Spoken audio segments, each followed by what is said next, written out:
Hey, what's up guys, Rev here. It's no secret that Twitter has a very strong and systematic hatred of anime and anything relating to the medium. Hatred of anime that also stems often into thinly veiled racism against the Japanese. And when it comes to topics like loli or lolicon, antis on Twitter will make any argument or side with anyone as long as it supports their narrative against that topic. We've seen people side with bigots, with actual pedos, because they'll do it as long as it supports anything that is anti-loli. And today, we're going to look at two examples exemplifying that hatred of anime and Japanese people as well. So we're going to begin with this wild situation. I'm sure a lot of you have seen this initial tweet. It is a video of someone getting a tattoo featuring Kana from Miss Kobayashi's Dragon Maid. It is the anatomy of a loli meme that's been around for a very long time. And this is one of the biggest quote retweets attacking it because this tweet obviously went viral for all the wrong reasons. But this one with 80,000 likes shares this statement saying, "I'd rather have a tattoo of a swastika instead of a loli." Yes, ladies and gentlemen, this user and 80,000 who agree would rather get a tattoo of a real symbol representing real life bigotry and genocide as opposed to a fictional character. Yes, they allowed their hatred of anime get to the point where they would rather support genocide, a symbol of genocide, than have a fictional character tattooed to them instead. This is absolutely insane. I understand that maybe this is just a super edgy joke, but given the history of how Twitter has treated anime and Japanese people as well, I don't think it's a stretch to say that a large majority of anyone agreeing and liking this tweet probably take this seriously. They support this message in a serious tone. Now, a lot of the quote retweets and the replies are going, "Oh, lolicon this, lolicon that." This is not lolicon. And unfortunately, Twitter does not know the difference between loli and lolicon. And yeah, it's important because loli is just a reference to a body type that has nothing to do with age. It's a completely innocuous term, but lolicon is porn. Yes, that is an important distinction to know. And Twitter has no idea they use those terms interchangeably. What we're looking at here, this is not lolicon. This is just safe for work loli. Okay, this is just Kana with a couple of words attached to like boop and stuff like that and cutes. Like, I get it. Okay, people will respond, well, just because it's not porn, Rev, it's still cringe. Don't you get it? It's cringe. Yeah, it is cringe. I will agree with you. Like, I'm sorry. Like, I think most people, including anime fans who would get a tattoo like this, might regret it in like 5 years. But you know what? That's not exactly different than a lot of other tattoos, especially modern tattoos. How many times have you seen a hipster get like a random meaningless tattoo? Like they'll get like a Toucan Sam mascot on their forearm. And then, you know, they get it like ironically because they think it's funny. And then 5-10 years later, they're going to be like, why did I get this stupid thing on my arm? You know, it's not exactly unique. But at the end of the day, it's your body, it's your tattoo. If you like it, good for you. Go out there and have it. But the point being, this is not lolicon, and this is not something that is so offensive. Like, honestly, I don't think any normal person really would care about this. But Twitter users, on the other hand, they would rather have a swastika on their body than this. And yeah, I don't care how cringe you think anime or this tattoo is. Thinking that you would, or supporting a swastika over it is absolutely insane.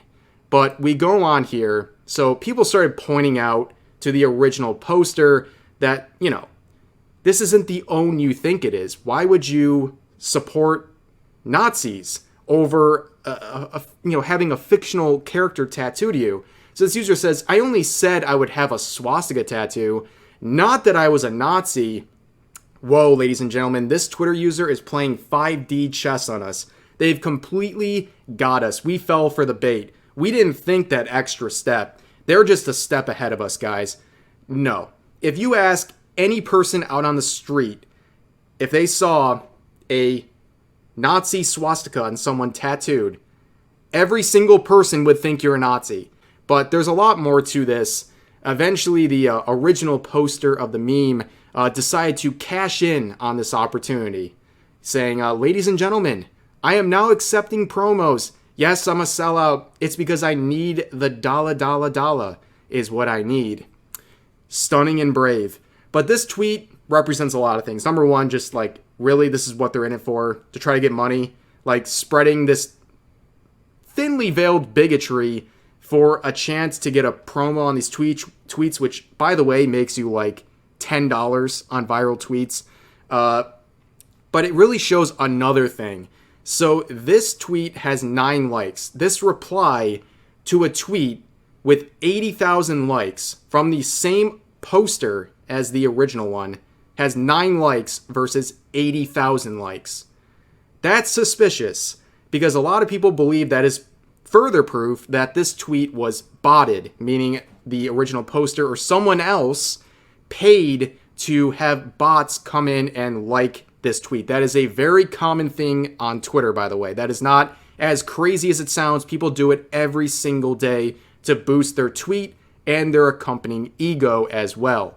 And really, I think, honestly, that might be at play here because I originally was going to make a video about this yesterday, and then the whole Reddit situation popped up, so I switched topics. When I was getting ready to record this video yesterday, at the same time as right now, just yesterday, this tweet had 79,000 likes. And now, 24 hours later, it only has 80,000.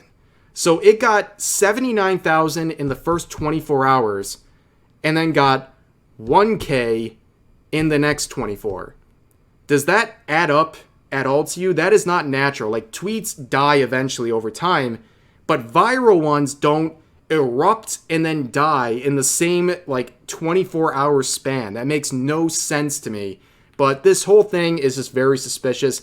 Also, not mentioning the fact the original poster has 100 followers. But there was another tweet out of the situation that blew up. This quote retweet with 107,000 likes, saying the tattoo artist after doing this.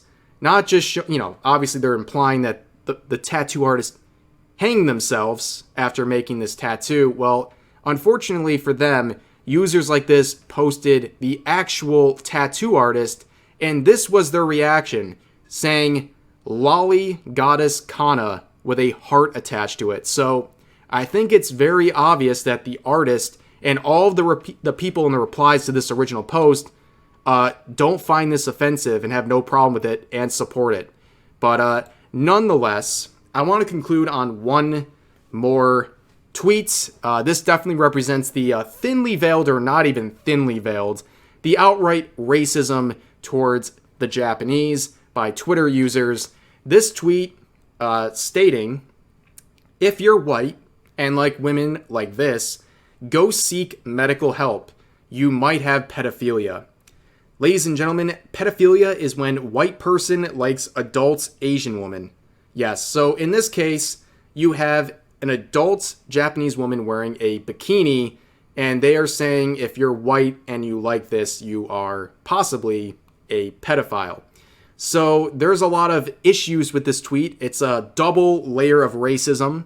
It is, number one, racist against white people, saying that if you like this, you are a pedo, which, sorry to say, you can be racist against white people. If I tweeted that right now, I would probably get 10 death threats in the first half an hour, but it is possible to be racist against white people, and also racist against Japanese women, because they are infantilizing them and saying that basically an adult Japanese woman is unlovable and anyone who loves them is a pedo. But in this case, there's an interesting caveat to this. Apparently, this only applies if you're white.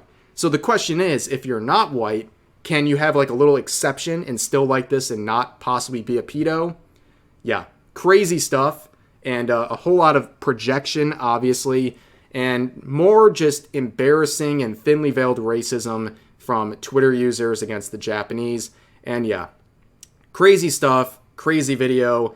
It's really sad the lengths people will go on Twitter to bash anime and Japan, but we're not really surprised at this time. The best thing you can do is just point and laugh and point out how really pathetic they are in their efforts. But that's going to do it for this video. I hope you all enjoyed. Please share all of your thoughts about today's topics in the comment section down below, and I'll see you guys next time.